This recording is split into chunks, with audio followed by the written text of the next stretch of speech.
hello and welcome to this next cycling hill climb video where we're going up Sträva segment Wraxellberg. It's only a short hill at 0.4 miles, but the elevation gain is 240 feet and the average gradient is 10%.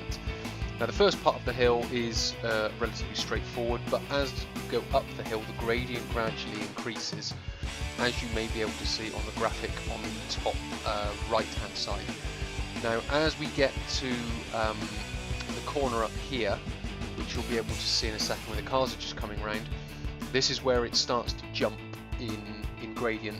Now it's starting to flatten off this part here, but as we go round this bend you'll start to see it go a little bit steeper, and I'll slow it down to make it a little bit easier to see. But now it's starting to pick up, the gradient is starting to get a little bit higher, and then it's this bend where it's at its highest. And if you look at the graphic on the top right, you'll see there's a little jump about 3/4 of the way up, and that's this one.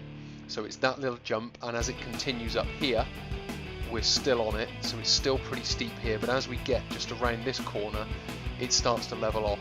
So the hill itself is an average of 10%, but it's mainly that middle part of it where it really gets steep, and it can be as high as sort of 15%, I would imagine.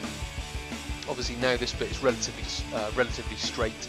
The gradient's starting to come down a little bit again, probably below 10%, and then there's a small little kick at the end here as we get closer to the top of the hill, but nothing like that little S and that little kink in the middle, which to some degree feels a little bit like a switchback.